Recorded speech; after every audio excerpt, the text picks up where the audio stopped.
Bajaj discover 110 new model. তো এই বাইকের প্রবলেম হলো বাইক চালাতে গেলে ক্লাচ ধরলে দেখা যায় ইঞ্জিনের মধ্যে ঘর ঘর ঘর ঘর ঘর ঘর শব্দ হচ্ছে।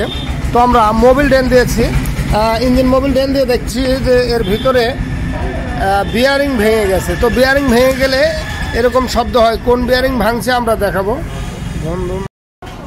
তো আমরা ক্লাচ সাইড খুলছি এখানে। তো এখানে আমরা যেটা দেখছি ক্লাচ বাটে কিন্তু একদম আপ ডাউন করছে। তো এটা কিন্তু এখান থেকে একদম বিয়ারিং ভেঙে গেছে। এর জন্য আমরা গোটা ইঞ্জিন অর্থাৎ ফুল ইঞ্জিনটা খুলবো। তো আমরা ফুল ইঞ্জিন খুলেছি।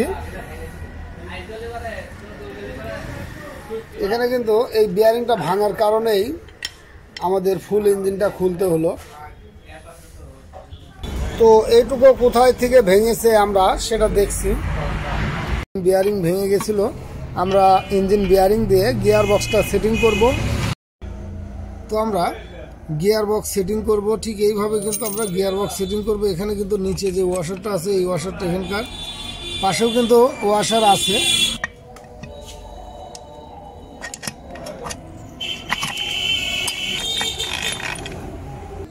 তো যখন আমরা গিয়ার ফিঙ্গার লাগাবো তখন কিন্তু এটা দেখে নিতে হবে এই সাইডে কিন্তু ছিল আর এই সাইডে কিন্তু দাগ পড়েনি, যার জন্য লাগানোর সময় কিন্তু এটা আমরা লক্ষ্য করব। তারপর আমরা এই পাশেরটা সেট করে দেব। ঠিক একই প্রসেসে কিন্তু আমরা দুটো সেট করে নিলাম। তো এরপর আমরা গিয়ার ফ্রকটিকে এখানে সেটিং করব আর এই ফিঙ্গারগুলো আমরা একটা একটা করে তুলে দেব।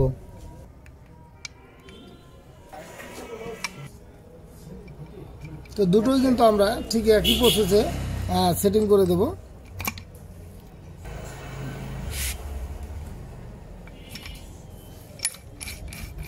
তো আমরা গিয়ার বক্স সেটিং এর পরে ইঞ্জিন চেম্বারে গ্যাসকেট আঠা দিয়ে নিয়েছি। এখানে কিন্তু আমরা নতুন বিয়ারিং দিয়ে দিলাম 6203। ইঞ্জিন চেম্বারটা সেটিং করে দিচ্ছি।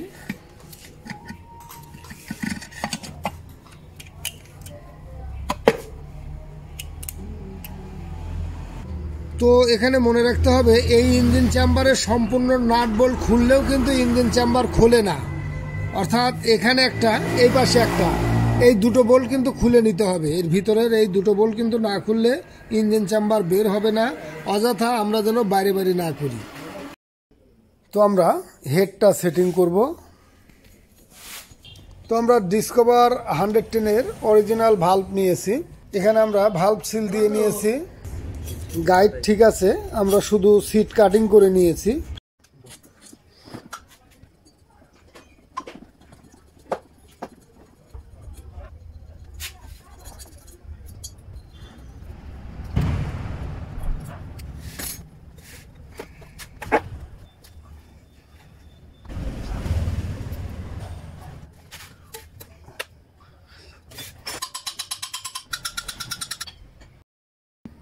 আমরা নতুন রিং পিস্টন 50 সাইজের রিং পিস্টন দিয়ে দিচ্ছি। তো প্রথমে আমরা গ্যাসকিটটা সেটিং করে নেব। তো গ্যাসকিট কিন্তু এটা অ্যাকুরেট হয়েছে, তবে 110 এবং 125 এর মধ্যে পার্থক্য হলো হেড গ্যাসকিট।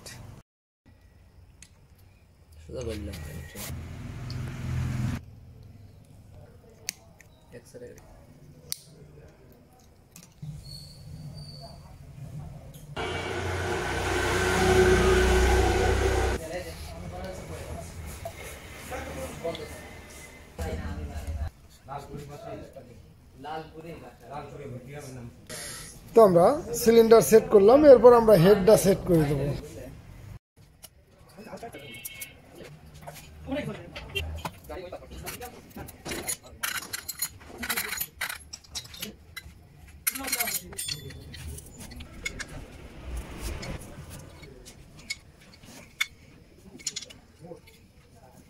এই জায়গা ভেঙে যাওয়ার কারণে আমরা নতুন কভার নিয়ে আসাইছি। এটা কিন্তু নতুন কভার পাওয়া যায়, এখান থেকে 2600 টাকা দাম নিয়েছে। তো এর সঙ্গে কিন্তু শুধু কভারই পাওয়া যায়, এখানে কিন্তু কোনো সিল লাগানো নাই, এখানেও নেই, এটাও নেই। এটাও নেই। পাশাপাশি এখানে যে স্টিকার থাকে এটাও কিন্তু নাই, আমরা পুরাতনটার থেকে এটাতে লাগিয়ে দেব। আর আমরা এদিকে নতুন চেম্বারটি সেটিং করে দিচ্ছি। এখানে কিন্তু আমরা যেগুলো ছিল না সবগুলো কিন্তু এখানে সেট করে দিয়েছি। তো এরপর আমরা সেটটা মানে ক্লাস সাইডটা সেট করে বাইকটিকে স্টার্ট করব। তো বাইকটির সম্পূর্ণ ইঞ্জিনের কাজ করার পরে আমি বাইকটি চালালাম, অর্থাৎ ট্রায়ালে আসছিলাম। এখন কিন্তু সুন্দর অবস্থান চলে আসছে, পূর্বের মতো একদম সুন্দর। তো যাই হোক, যদি কখনো বিয়ারিংয়ের মধ্যে বা ইঞ্জিনের মধ্যে কোনো বাজে সাউন্ড হয় আমরা তাৎক্ষণিকভাবে এগুলো যেন দেখে দেই, তাহলে কিন্তু এরকম প্রবলেম হবে না। ধন্যবাদ সকলকে, ভালো থাকুন, সুস্থ থাকুন।